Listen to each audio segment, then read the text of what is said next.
Hi, how are you today? Long time no see. I recently went to London for a short vacation. On the last day there, we went to an amusement park, Thorpe Park, to be specific. It was a blast. On the night, though, something very peculiar happened to me. I dreamed of the roller coasters I rode that day. In of itself, it's not that weird, but I thought about it, and I recalled during the following weeks that this thing already happened to me throughout life. Every time that I went for a ride in roller coasters, that very night I dreamt of them. The dreams were always very vivid. In the dreams, I was thrown left and right, up and down, accelerated, sudden stops, really chaotic. Every time that I dreamt of the roller coasters, my sleep was disrupted. I woke up full of adrenaline, and it was like I'm living the day all over again. I couldn't sleep for 2 hours straight. I wondered why. Why is that? So, trying to solve the mystery, I started thinking about it and started writing things about it. And here I am right now talking about this with you. Okay, so first question, what is a roller coaster? On the surface, it's a pretty technical answer. Right? A roller coaster is a piece of metal with wires, screws, seat belts, and a rail. But what does it represent exactly? Roller coasters are both thrilling and horrifying almost at the same time.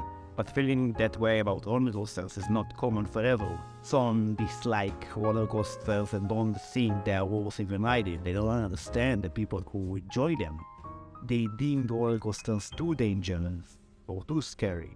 Others cannot wait until they ride the next sweet ride, and some they don't give a damn. They all have one thing in common though. They all dream. What is not clear though is why. Is it biological, spiritual, evolutionary? We have theories, but nobody really knows. My take on it. I saw once an experiment on mouse. During the day, the mouse tried to find a cheese, moved left and right, up and down. In the night, they dreamed about it, meaning the researchers saw high activity in the brains, and when they mapped it, they actually saw the brain tries to scan the maze up and down, left and right, trying to find the cheese. So that's what I think this is. I mean, at this level, when we dream, our brain tries to scan for an activity, thought, motion, or emotion, and the brain tries to explore that in a way we didn't manage to do during the day. And following this line of thinking, in a way, we act out reality in the dream. Why is that? There are two ends to the spectrum we call life. On the one end, we can die. We can suffer horribly and then die. On the other end, we can prosper. We can be at bliss. And every decision, every thought, every emotion, every motion, tilt or push us towards one end or the other, right? Any emotion, feeling, and thought that does not do that we deem uninteresting, it extinguishes and dies, right? We forget about it. For example, you don't really care about the black speck on the wall, but when it becomes larger, when it grows, suddenly it might be even dangerous for you. Our conscious and subconscious, during the day, during the night, they work constantly to value every action, motion, emotion, and thought in a way that we decide towards each end of the spectrum it will take us. We don't have to be aware of this process. And I think dreams is one example of that. And this value process of each action, motion, emotion, thought, let's call them input. What we actually try to ask is, what does this mean for me? And if the question does not have a clear answer, we deemed the input confusing because the stakes are high. The answer might kill us, we don't know. A byproduct of this process is fear. And this fear is what we experience when we think about roller coasters. Take for example, someone you want to ask out, right? At one end, they can tell you to go to hell, and you might end up lonely for the rest of your life. Or they can fancy you and become your partner for the rest of your life. You have no idea which one is it. When you want to ask them out, this is scary. And this is how we live our lives, with this uncertainty, but we don't take it for granted, right? This uncertainty is unbearable. So we explore, we ask that person out and decide to face the consequences. And this exploration helps us map the environment, map the world. We create maps of knowledge, a map of friends, ideas, a map of fears, a map of disappointments, and so on. When we have difficulty mapping things out, one result of that is us ignoring the input completely, shutting it off. It may haunt us. We do that to protect ourselves, basically. If, however, we don't shut the input entirely, it might haunt us once again, but into dreaming.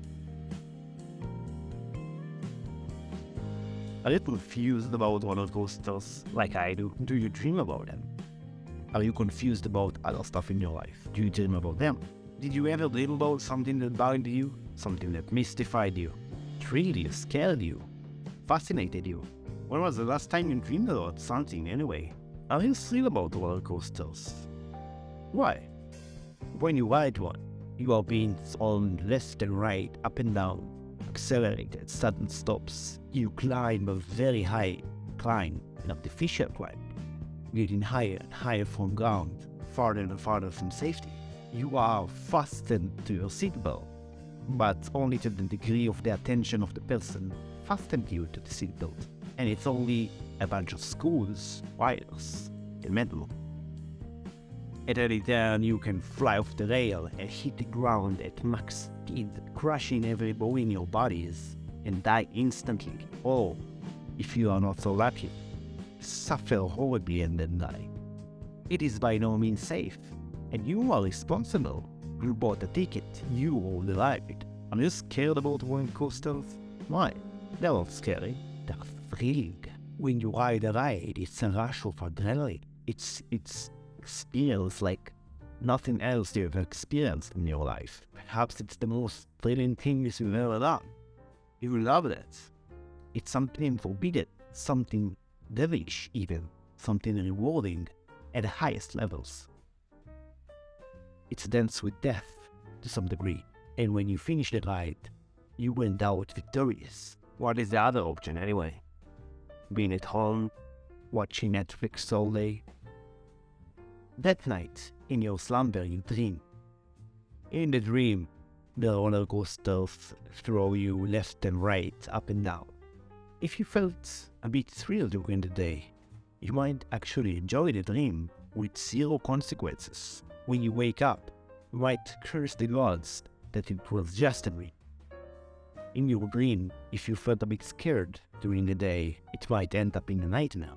You might fly out of your seat and die instantly, waking up with cold sweat, thanking the gods it was just a dream. Which one is it? Which one did you dream?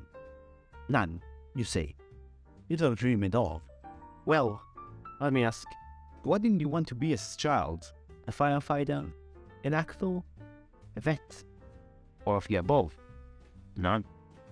What did you do to achieve this dream? Nothing, because it was too silly. Nothing, because you didn't dream at all. Nothing, because it was just a dream.